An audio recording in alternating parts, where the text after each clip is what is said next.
بسم اللہ الرحمن الرحیم۔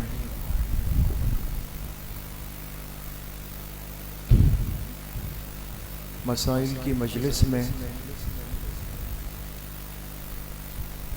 جمعے کی نماز سے متعلق مسائل کا بیان چل رہا تھا۔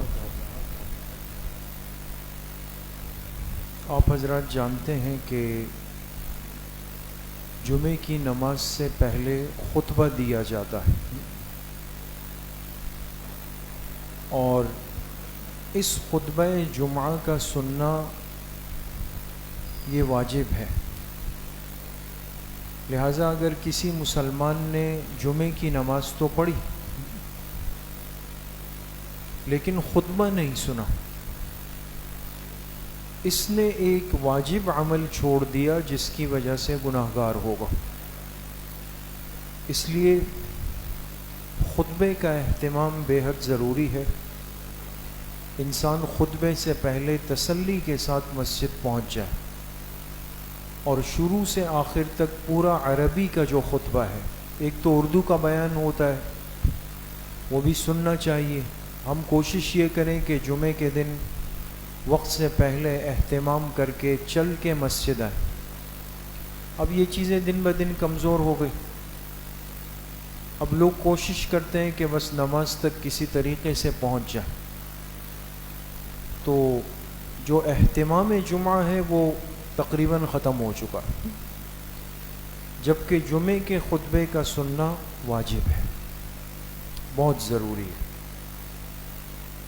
تو خطبہ جمعہ سے متعلق کچھ ضروری مسائل ہیں، اور دیکھیں ایک مسلمان ہونے کی حیثیت سے ایک بات ہے، اگر زندگی میں کوئی ایسا موقع آئے کہ ایسی جگہ آئے، ایسی صورتحال بن جائے کہ جمعے کا دن ہو، جمعے کا وقت ہو، کوئی عالم سمجھدار بندہ دستیاب نہیں ہے، اور مجھ سے کہا جائے، آپ سے کہا جائے کہ جی اب تو جمعے کا دن ہے، نماز تو پڑھنی ہے، افراد تو ہے، تو بھئی آپ خطبہ دے دیں، آپ نماز پڑھا لیں۔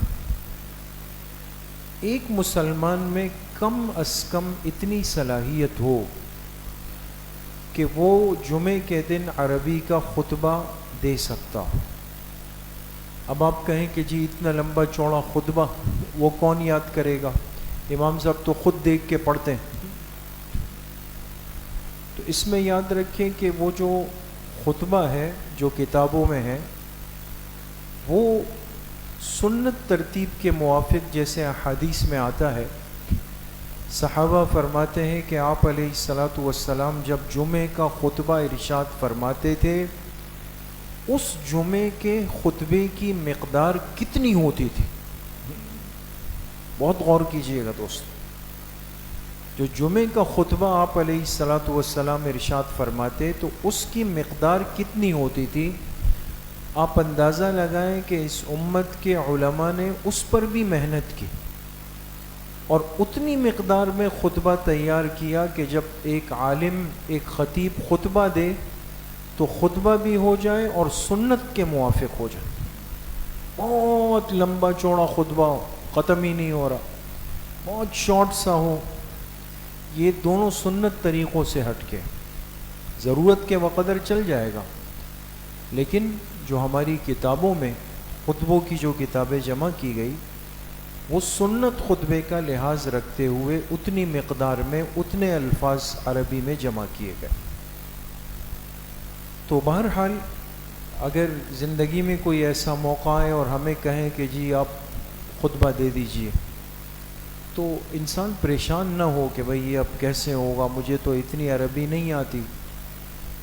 تو چند کلمات اللہ کی تعریف کے، بڑائی کے، درود شریف، یہ تو یاد ہوتا ہے نا انسان وہ پڑھ لے، پھر بیٹھ جائے، پھر دوبارہ کھڑا ہو جائے، قرآن کی کوئی سورت، سورہ کوثر، سورہ اخلاص یاد ہے، وہ ایک دفعہ پڑھ لے، درود شریف پڑھ لے، پھر بیٹھ جائے، خطبہ ہو جائے۔ بات سمجھ گئے؟ ضرورت کے وقت، مجبوری کے وقت۔ تو اس لیے اب خطبے کی حقیقت کیا ہے، خطبے میں کیا چیزیں ہونی چاہیے، آج اس پر تھوڑی سی بات ہے۔ فرماتے ہیں جب لوگ جمع ہو جائیں تو امام کو چاہیے کہ ممبر پر بیٹھ جائے اور مؤذن اس کے سامنے کھڑے ہو کر اذان کہے۔ آپ نے دیکھا ہوگا کہ جمعے کے دن جو خطبے سے پہلے کی اذان ہوتی ہے وہ مؤذن کہاں دیتا ہے؟ وہ امام کے سامنے دیتا ہے، وہ اندر کمرے میں نہیں۔ اذان کے فوراً بعد امام کھڑا ہو کر کے خطبہ شروع کر دے۔ تو خطبے میں یہ چند چیزیں مسنون ہیں۔ نمبر 1، کھڑے ہو کر خطبہ دینا، کھڑے ہو کر۔ بیٹھ کر خطبہ اگر کسی نے دیا، خطبہ ہو جائے گا لیکن خلاف سنت ہوگا، بات سمجھ گئے؟ کھڑے ہو کر۔ نمبر 2، دو خطبے پڑھنا۔ دو خطبوں کا کیا مطلب ہے دوستو؟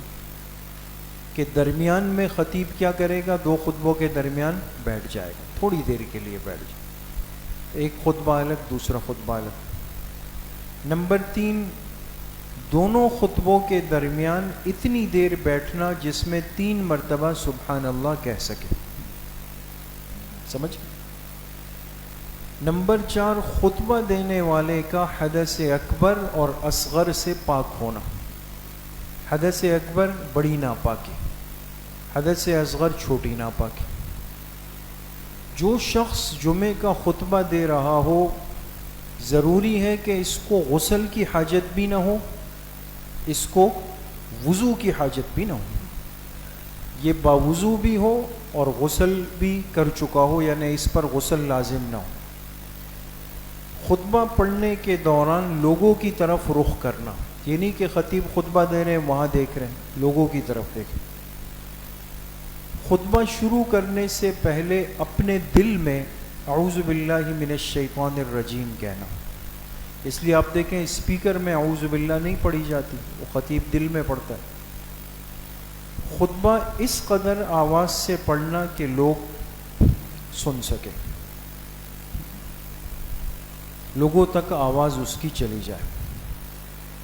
اسی طرح خطبے میں ان 8 چیزوں کو شامل کرنے کی کوشش کریں۔ اللہ تعالیٰ کا شکر، اللہ تعالیٰ کی تعریف، اللہ تعالیٰ کی توحید اور نبی اکرم صلی اللہ علیہ وسلم کی رسالت کی گواہی، حضور علیہ الصلاۃ والسلام پر درود شریف، وعظ و نصیحت، قرآن کریم کی کچھ آیات یا کسی سورت کو شامل کرنا، دوسرے خطبے میں پھر ان ساری باتوں کا اعادہ کرنا، اور دوسرے خطبے میں مسلمانوں کے حق میں دعا کرنا۔ خطبے کو بہت زیادہ طویل نہ کرنا بلکہ جمعے کی نماز سے کم رکھنا۔ جتنی دیر میں جمعے کی نماز پڑھی جاتی ہے خطبے کا وقت اس سے کم ہونا چاہیے۔ خطبہ ممبر پر پڑھیں، اگر ممبر دستیاب نہ ہو یا کسی وجہ سے ممبر پہ نہ چڑھ سکے تو پھر خطیب کو چاہیے کہ کسی لاٹھی وغیرہ کے سہارے سے زمین پہ کھڑا ہو جائے۔ ویسے جمعے کے ہر خطبے کے لیے لاٹھی پکڑنا سنت ہے، اس لیے کہ آپ علیہ السلام نے اہتمام کیا ہے۔ دونوں خطبوں کا عربی میں پڑھنا، عربی زبان میں، کسی اور زبان میں خطبہ نہیں پڑھا جا سکتا۔ یہ سنت مؤکدہ کے خلاف بھی ہے اور مکروہ تحریمی بھی۔ بات سمجھ میں آ گئی دوستو؟ یہ بات ختم۔ اسی طریقے سے ایک مسئلہ یہ کہ جب امام خطبے کے لیے کھڑا ہو جائے تو خطبہ شروع ہونے کے بعد نہ تو کوئی نماز شروع کرنی ہے، چاہے سنتیں رہ گئی وہ رہ گئی، اب شروع نہیں کریں گے جب خطبہ شروع ہو گیا۔ آپس میں کسی قسم کی بات چیت کرنا مکروہ تحریمی ہے، بالکل خاموش رہے گا۔ جب خطبہ شروع ہو جائے تو تمام حاضرین کے لیے اس کا سننا واجب ہے، چاہے امام کے نزدیک بیٹھا ہو یا امام سے دور بیٹھا ہو۔ کوئی ایسا کام خطبے کے درمیان کرنا جو خطبے کے سننے میں مخل ہو، رکاوٹ ہو، وہ مکروہ تحریمی ہے۔ جیسے کھانا پینا، خطبہ بھی ہو رہا ہے اور بیچ میں منہ میں کچھ ڈال بھی دیا، نہیں۔ بات چیت کرنا، چلنا پھرنا، سلام یا سلام کا جواب دینا، تسبیحات پڑھنا، کسی کو شرعی مسئلہ بتانا، یہ سب چیزیں خطبہ شروع ہونے کے بعد بند، یہ ممنوع ہو جاتی ہے بالکل. اس کا دھیان رکھنا چاہیے. بات سمجھیں؟ ہمارے ہاں خطبہ چل بھی رہا ہوتا ہے، آپ نے لوگوں کو دیکھا ہوگا، کوئی یہاں سے اٹھ کے وہاں جا رہا ہے، کوئی وہاں جا رہا ہے، کوئی وہاں کھڑے ہو کر پانی کی مشین کے ساتھ باتیں کر رہا ہے. یہ دیکھیں نا، بالکل وہ جو جمعے کے دن کا اہتمام اور قدر و منزلت وہ ختم ہو گئی. بالکل بس بھاگتے ہوئے آئے، چپل رکھے، 2 رکعت نماز پڑھی، یہ جا وہ جا، ختم، سب ختم ہو گیا. اہم مسئلہ ہے اگر انسان سنت یا نفل پڑھ رہا ہو، بہت غور کیجئے گا، کام کی بات ہے دوستو. سنتیں یا نفل پڑھتے ہوئے خطبہ شروع ہو گیا، بات سمجھ گئے؟ عموماً آپ نے دیکھا ہوگا کہ ہم 4 سنتیں پڑھتے ہیں بیان کے بعد، ہے نا؟ بعض حضرات کی عادت ہوتی ہے تھوڑا آرام آرام سے لمبا کر کے پڑھتے ہیں، اس بیچ میں مؤذن اذان بھی دے دیتا ہے، خطیب خطبہ بھی شروع کر دیتا ہے، ابھی سنتیں پوری نہیں ہوئی. سمجھیے گا دوست.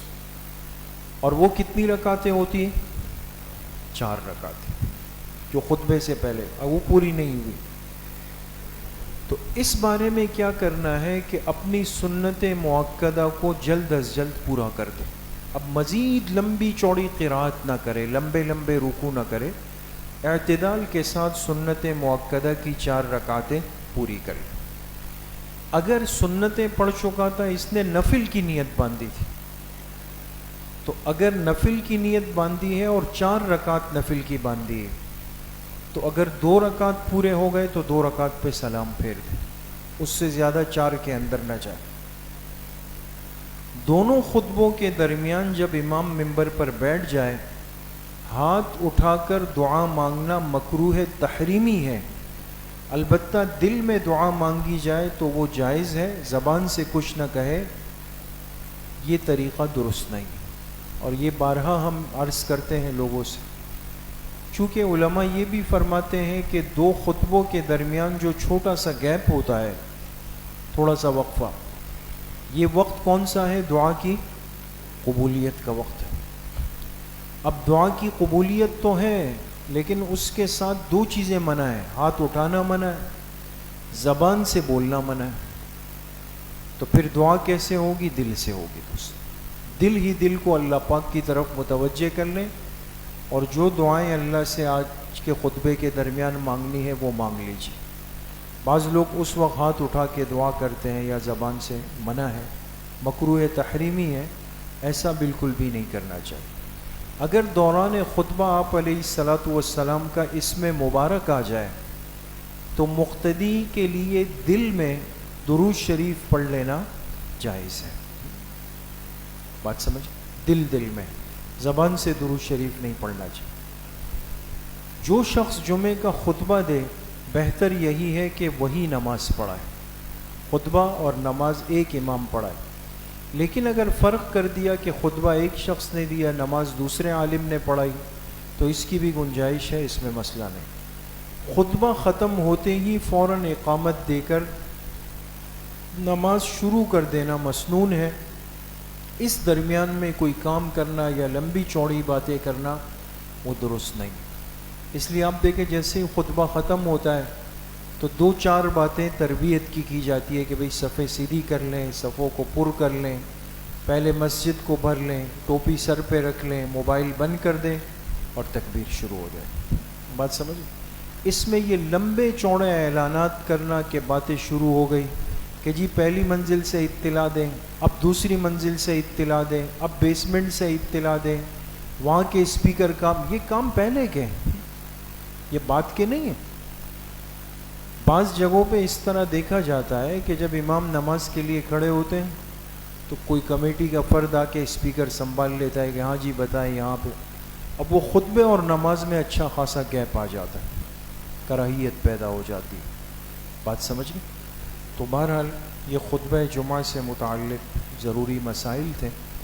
اللہ پاک مجھے بھی آپ سب کو صحیح عمل کی توفیق نصیب فرمائے۔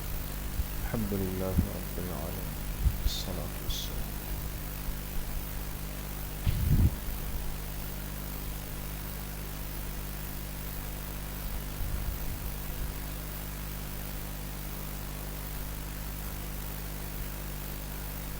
وصلی اللہ وسلم علی نبینا محمد وآلہ وصحبہ اجمعین برحمتہ۔